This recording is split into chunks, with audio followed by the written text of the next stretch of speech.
Alright guys, so our goal for this lesson is to be able to explain and operate with what we call complex numbers. So as we work through this lesson, you need to be thinking about why I squared is equal to -1. You're going to need to be able to explain that. So by the end of this lesson, you should be able to take I to the 11th and simplify it. You should be able to rationalize the denominator of that fraction and to operate with these numbers here. So we're going to start with some basic understanding. So we've talked a lot about when we get a square root with a negative number. So when our discriminant is negative, we know that we can't square root a negative number, so we've always written no real solutions, meaning it doesn't cross the x-axis in a quadratic. Well, what we're going to do is we're introducing in Algebra 2 this idea of an imaginary number. So an imaginary number is actually the square root of -1. And we represent it with a lowercase cursive I. So we define that imaginary number as I. So this right here is something that you need to memorize. You need to be very, very familiar with the fact that the square root of a -1 is equal to I. So let's think about I squared. So squaring a square root are going to undo. So if I were to take this I and square it, which we know I is equal to the square root of -1, that's going to be like the square root of -1 squared. And we know that squaring and square rooting undo each other, so this is actually equal to -1. So these are the two things that you need to remember, is that I is equal to the square root of -1, and I squared is going to equal -1. And that's the most important one, is that I squared is equal to -1. So make sure you have that locked in. Alright, so our first goal is to be able to simplify radicals with imaginary numbers. So an imaginary number is going to show up anytime that I have a negative under the square root sign. So the square root of -49 is going to be the same as the square root of -1 times the square root of 49.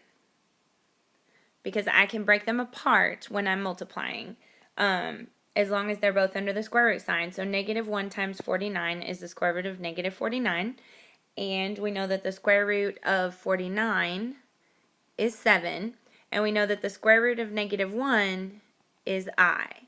So the square root of -49 is going to be equal to 7I. So anytime I see that I, that just means that there is a square root with a negative sign under it. So go ahead and pause the video, and I'd like you to try number 2 on your own. So hopefully you were able to get that the square root of -25 is equal to 5I. Because square root of 25 is 5, and then that negative, the square root of -1 is I. Alright, so a couple of you have mentioned that you're still struggling with taking out the perfect squares from that square root sign. So here are a couple examples where they're not perfect squares, but I can take out a perfect square. So let's look at example 3. So the square root of -32, well, I know it's going to be the square root of -1 times, so square root of 32 is not a perfect square, so I want my next largest perfect square, because I do know that 4 goes into 32, but there's an even larger perfect square that goes into it, and that is 16, because 16 times 2 is 32. So essentially all I've done is I've taken this -32, and if I multiply these three numbers together, -1, 16, and 2, I will end up with that -32. So 16 was the biggest perfect square. So now I just simplify the things I can. I know that the square root of -1 is I know the square root of 16 is 4, and I can't do anything with that square root of 2. So this answer is 4I times the square root of 2. So that is what -32, the square root of -32 is equal to. So go ahead and pause the video and try example 4. Alright, so hopefully you were able to get 3I root 5. So obviously the negative is going to bring an I out because the square root of -1 is I. And the largest perfect square that can go into 45 is the square root of 9. And so the square root of -1 times the square root of 9 times the square root of 5 gives me that -45. So I've not changed the value of it. And then I simplified -1 square root of negative 1 is I, and the square root of 9 is 3, and my 5 is not a perfect square, so it stays in the square root sign. So another goal of this lesson is to be able to simplify imaginary numbers with exponents. So what I want you to do is, we already talked a little bit about this, that I know that I squared is equal to negative 1. So I to the third is really the same as I times I times I. That's what I to the third is. Well, I know that 2 i's, because I squared, is the same as negative 1. So this is really negative 1i, or just negative I. So I to the fourth is I times I times I times I. And every 2 groups of 2 i's are equal to negative 1. So this ends up giving me negative 1 times negative 1, which is just 1. Alright, so I to the fifth is I times I times I times I times I. And every group of 2 i's, because I know I squared is negative 1, is going to be negative 1 times that I, which negative 1 times negative 1 is positive. So I to the fifth is really equal to just I. Alright, so I to the sixth is 6 i's. And every 2 make a negative 1. So I have negative 1 times negative 1 times negative 1, which negative 1 times negative 1 is positive 1 times negative 1 is negative 1. So go ahead and see if you can figure out what I to the seventh and I to the eighth are. See if you can see the pattern that's evolving. So hopefully you were able to get that I to the seventh is negative I, and I to the eighth is 1. So when I look at this pattern, so I can simplify any I to any power using this method of writing it out and grouping by groups of 2 and saying those equal negative 1, or I can memorize this pattern. So I squared is negative 1, and then I just add an I every time, but when I get 2 i's together, they make a negative. So I go from negative 1 to negative I. And then if I were to add another I in, that's going to become I squared, which makes this positive 1, and then positive I, and then negative 1, and then negative I, and then positive 1. So I to the ninth is going to be positive I, and then it's going to go on, so on and so forth. So you can either memorize this, and if you notice, groups of 4, so 4, 8, they're going to be positive 1. So 4, 8 out of the 12th is going to be positive 1. I can look for 2's. So every even exponent has no I in it. It's just 1 or negative 1. So it goes 1, negative 1, 1, negative 1, 1.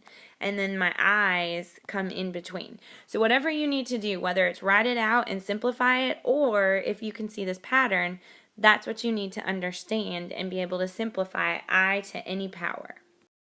Alright, so our first objective is to be able to explain and begin to use and simplify those imaginary numbers. So we've done that so far. So I'd like you to pause the video and think about what we've done, have an interaction, draw a picture, write questions, do what you need to do. Alright, so now we're going to move into this idea of complex numbers. So we've talked about imaginary numbers. Complex numbers are simply numbers composed of a real number and an imaginary number. So we write it in the form of a plus bi. The real number, a, always comes first, and bi represents the imaginary number. So all of these are examples of complex numbers because I have a real number and an imaginary number, a real number and imaginary number. So that's what a complex number is. You do not have to graph complex numbers, but I want you to be familiar with sometimes they are displayed graphically. So when I look at this number right here has gone over 2 on the real number line, and it's gone up 1 on the imaginary number line. So this complex number is 2 plus I. because it's 2 in the real and 1 in the imaginary direction. So when I look at this, I see that this number has gone right 3 and down 2. So it's gone right 3 in the real number, so that is 3, and it's gone down 2 in the imaginary number. So it is 3 minus 2i would be that representation. Like I said, you don't have to graph these, but I want you to be familiar with what it looks like on a graph. All right, so let's try to graph these ourselves. So -1 is the real number. So I'm going to go to the left one, and I've gone 3 in the positive imaginary directions. So I would be going left 1 and up 3 in the imaginary direction, because if you notice, imaginary is the y-axis and real is the x-axis. So go ahead and try this second example on your own. So your graph should be 5 for the real number in the negative direction and 2 in the negative direction for the imaginary number. Alright, so being able to operate or add, subtract, multiply, divide with complex numbers is a big skill for us. So one of my hints to you is to think of I as a variable. So I can combine like terms that have i's, and I can combine constants that don't have i's, and I always want to put my answer in this a plus bi format. So let's look at example 5 together. So I'm just looking for like terms. So I see I have -3 and I have a +7. So when I add those together, I get 4. And then I have a -3i and a -8i. And when I combine those, I get -11i. And remember that my format is always real number, imaginary number. That's what I have. So that's my answer, 4 minus 11i. So let's look at example 6. There's something a little bit different about this, is if you notice in example 5, I've got i's in here. Well, here I've got negative square roots. So let's go ahead and turn those into i's. So the square root of -1 is I, and the square root of -25 is 5i. So now that I've put those into I terms, now I combine my like terms. So -2 minus 2 is -4, and -I minus 5i is going to be -6i. So that simplified is -4 minus 6i. Alright, so go ahead and let's try example 7. Remember to pay attention to if there's minus signs and that I is like a variable. Alright, so I came up with -7 minus 11i. So I saw that there was a minus sign, so I distributed it, and here's a minus sign, I distributed that. So -6 minus 2i minus 1 minus 4i minus 5i. Then I just combine like terms. So -6 minus 1, -7. -2i minus 4i is -6i minus 5i is -11i. Alright, example 8 is very similar to example 7 and example 6 together. So the first thing we need to do is we need to put this in terms of I and then combine our like terms. So go ahead and pause the video and try example 8 on your own. Alright, so hopefully you were able to get 14 plus 7i. So if you got that, you can move forward. If you didn't, I'll explain it now. So the first thing that I did was I knew that I needed to simplify these negative square roots into i's. So the square root of -1 is I, the square root of -64 is 8i, and the square root of -4 is 2i. So once I did that, I saw that I had some subtraction, so I needed to distribute that negative sign because I'm subtracting this whole value, not just the first term, I'm subtracting the whole thing. So I brought my 8 down, my I, and then minus a negative becomes a positive 4. Minus a negative becomes a positive, and then the square root of -64 was 8i. So I just simplified that. And here I'm adding, so these just come down, plus 2 and then minus 2i. So then I combine my like terms. 8 plus 4 is 12, plus 2 is 14. And I plus 8i is 9i, minus 2i gives me 7i. Alright, so continuing on with adding and subtracting complex numbers, you're going to see some word problems.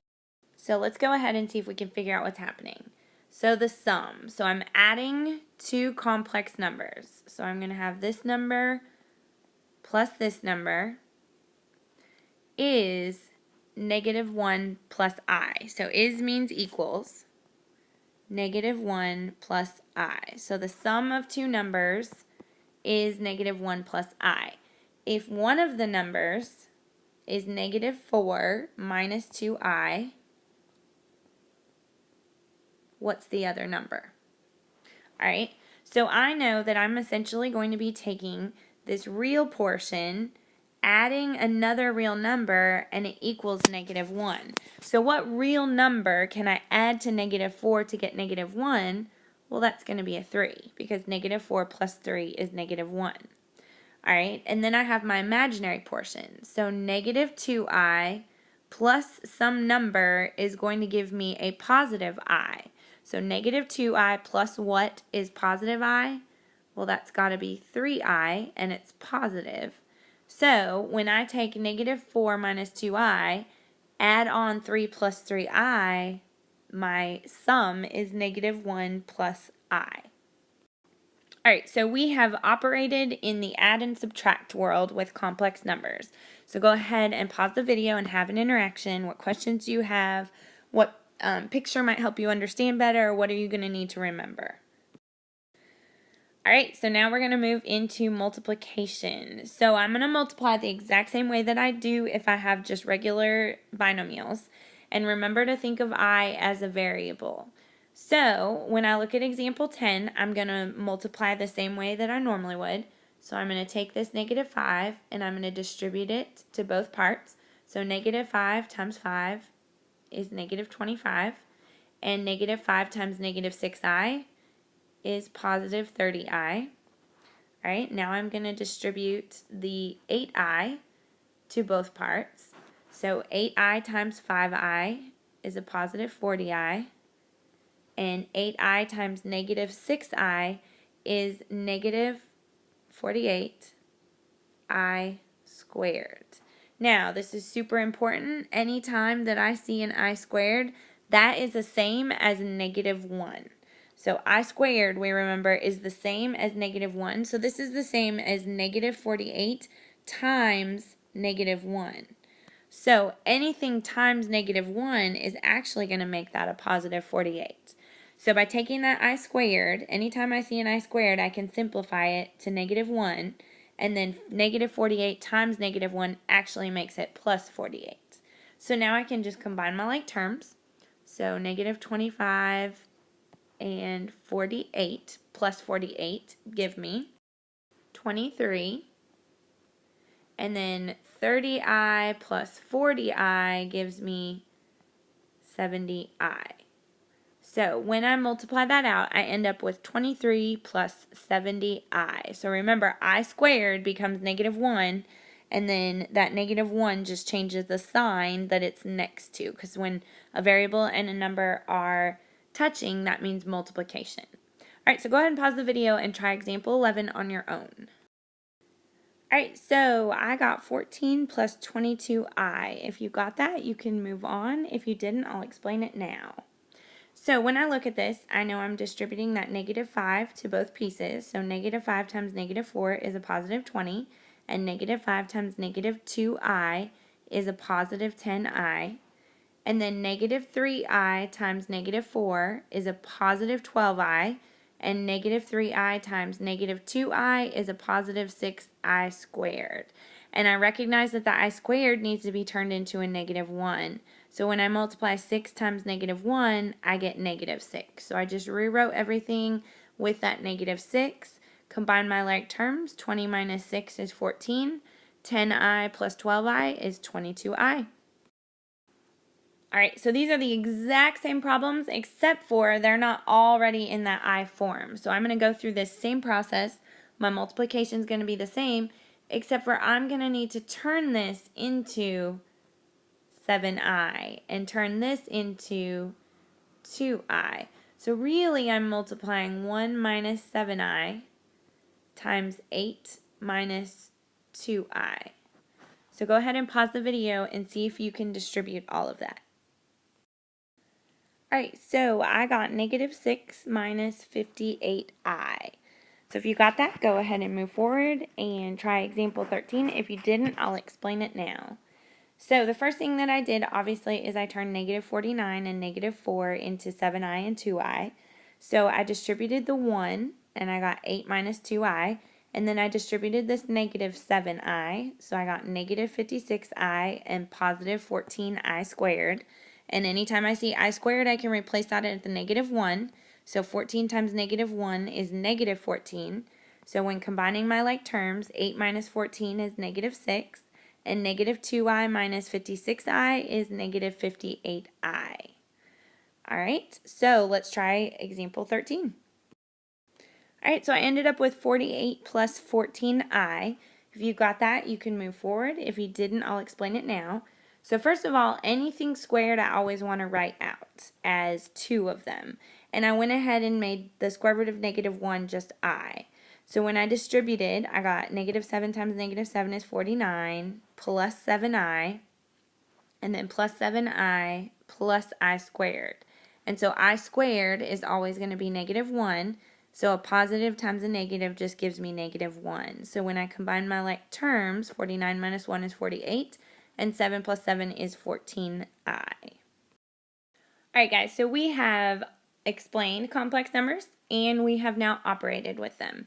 So for this lesson, we are going to stop there, where we have added, subtracted, and multiplied complex numbers.